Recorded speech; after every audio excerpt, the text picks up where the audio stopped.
Tem uma solidão que você sente no meio das pessoas. Não quando você está em casa sozinho num sábado à noite. Essa é fácil de nomear. Estou sozinho, tudo bem ou não tudo bem, mas pelo menos eu sei o que é. A solidão de que eu estou falando é outra.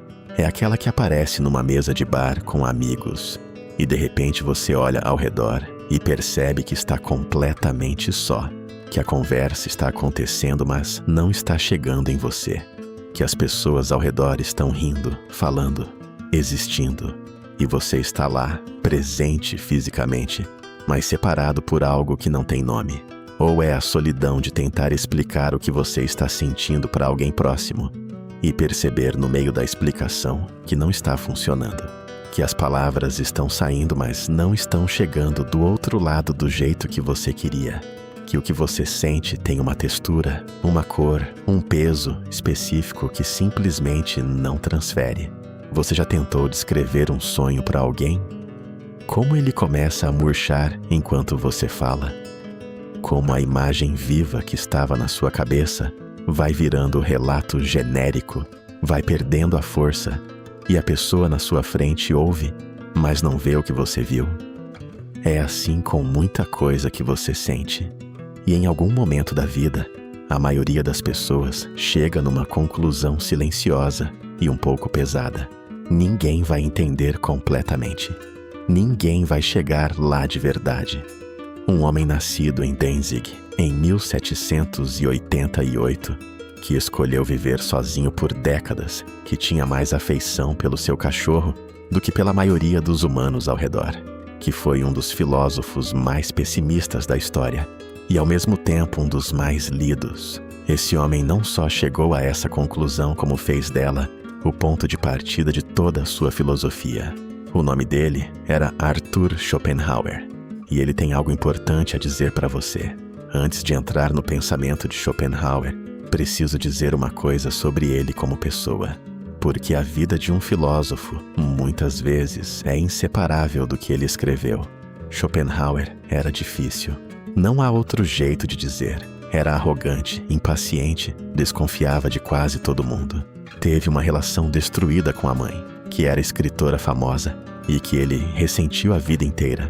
E cultivou a solidão como quem cultiva um jardim, com cuidado, com intenção, com a certeza de que era necessário.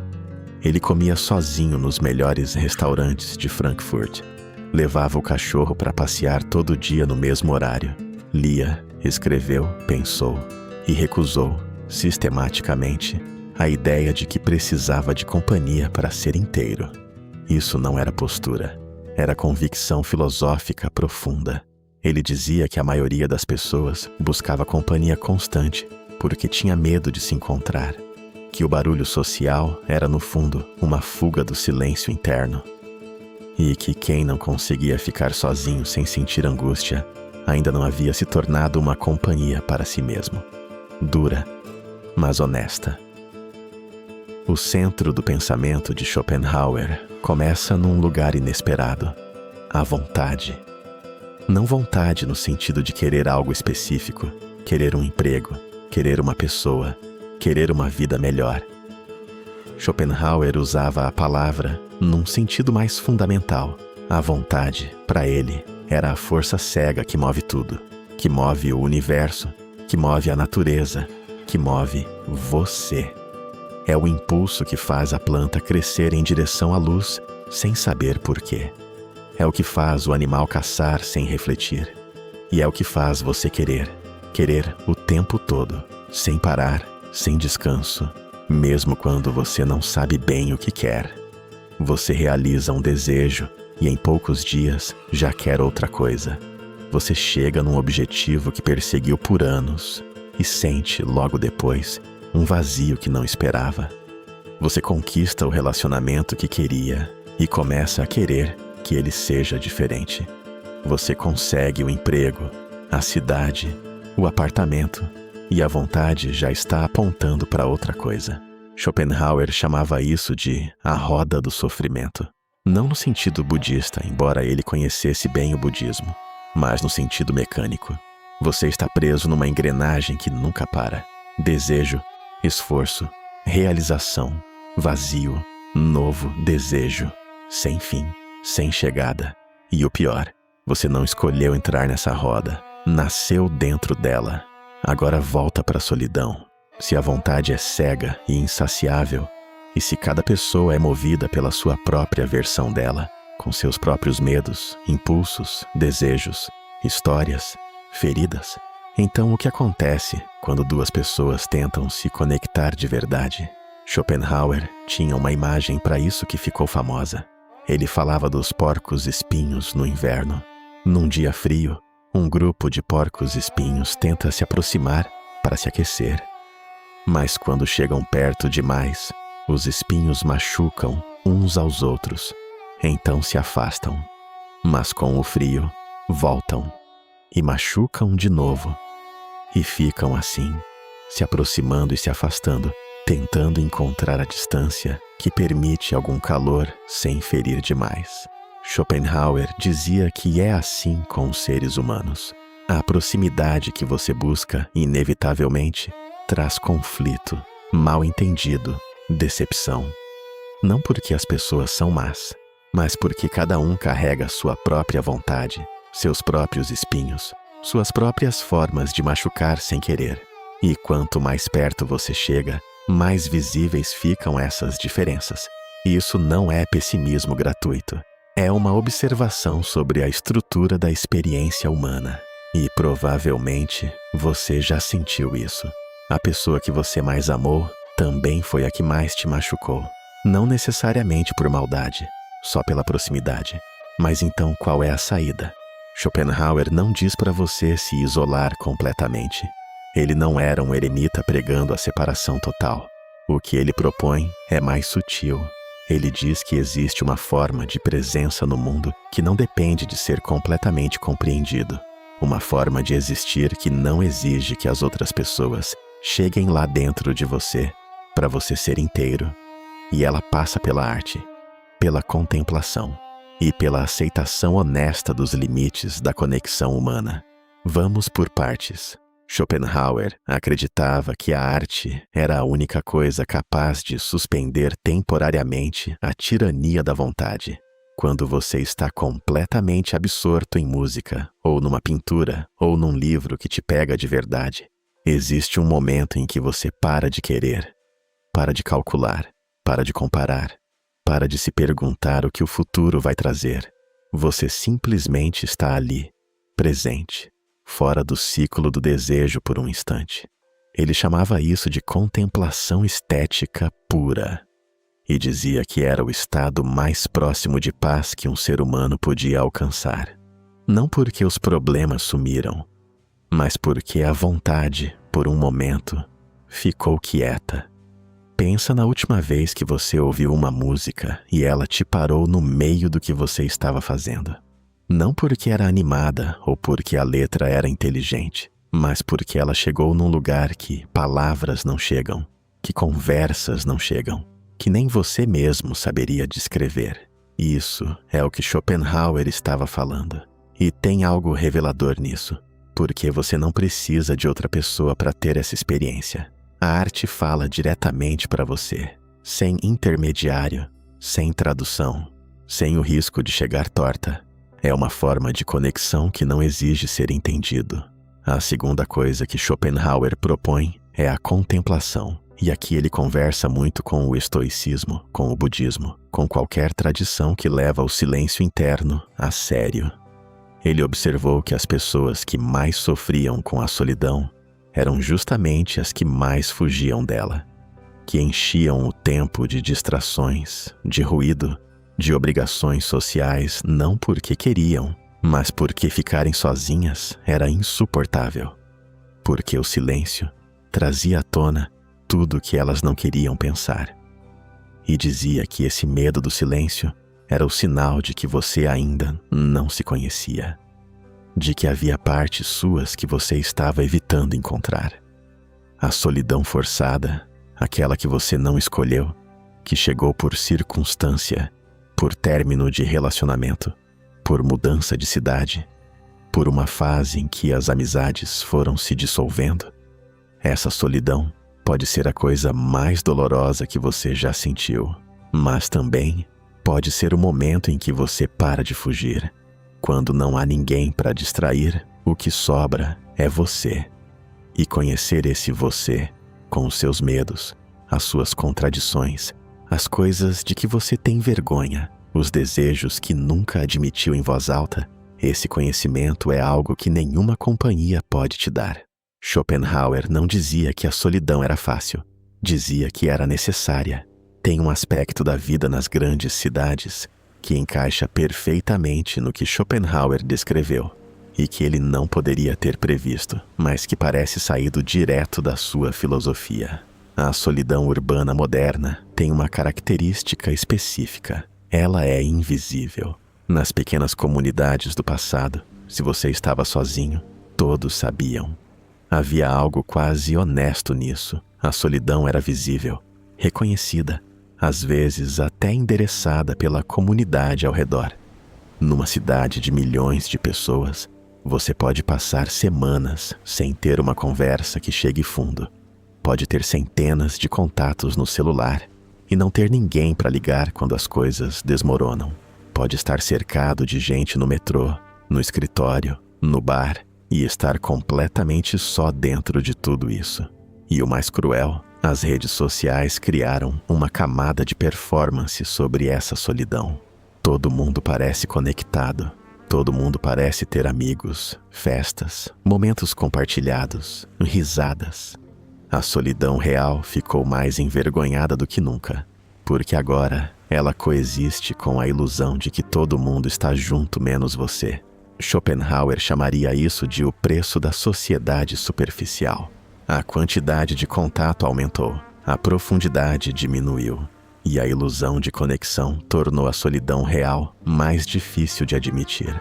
Agora eu quero falar sobre algo que Schopenhauer escreveu que vai contra quase tudo que você já ouviu sobre relacionamentos e conexão humana. Ele disse que a maioria das amizades e dos relacionamentos é, no fundo, movida por necessidade, não por afinidade genuína. Você se aproxima de alguém porque precisa de companhia, de validação, de apoio prático, de alguém para dividir o custo do apartamento, de alguém que confirme a narrativa que você tem de si mesmo. E a outra pessoa se aproxima de você pelos mesmos motivos, diferentes na forma, mas iguais na estrutura. Isso não torna as relações falsas, torna elas humanas. Mas Schopenhauer dizia que a pessoa que entende esse mecanismo fica mais livre dentro das relações. Para de exigir que os outros sejam o que não são. Para de se decepcionar quando o outro não corresponde a um ideal que nunca existiu. E começa a cultivar o que ele considerava o único tipo de relação que realmente vale, a baseada em reconhecimento genuíno. Aquela rara, difícil, às vezes breve conexão em que outro ser humano olha para você e vê algo real, não o papel social que você representa, não a utilidade que você tem, mas algo que está lá antes de tudo isso. Essas conexões existem, são raras, e exatamente por serem raras, são preciosas de um jeito que conexões fáceis nunca são. Tem uma frase de Schopenhauer que ficou na minha cabeça de um jeito que não saiu mais. Ele escreveu que a solidão tem dois rostos. Quando você está sozinho, você está com você mesmo. Quando você está em má companhia, você está longe de você mesmo. Pensa no que isso inverte. A narrativa comum é que solidão é ausência, que estar sozinho é estar privado de algo, de companhia, de afeto, de pertencimento, que o estado natural e desejável é estar com outros. Schopenhauer vira isso de cabeça para baixo. Diz que estar sozinho pode ser uma forma de presença plena, de estar inteiramente com você mesmo. Enquanto certas companhias, aquelas que te fazem ser menor do que você é, que te fazem performar, que te fazem se trair para ser aceito, são uma forma de ausência de si mesmo. Quantas vezes você saiu de um encontro social sentindo mais vazio do que entrou?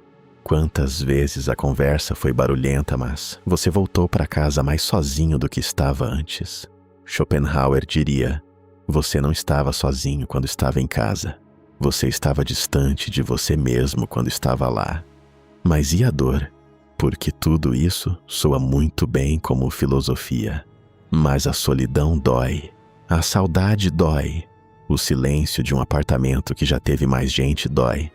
A ausência de alguém que você amou e que foi embora dói de um jeito que nenhum argumento filosófico apaga.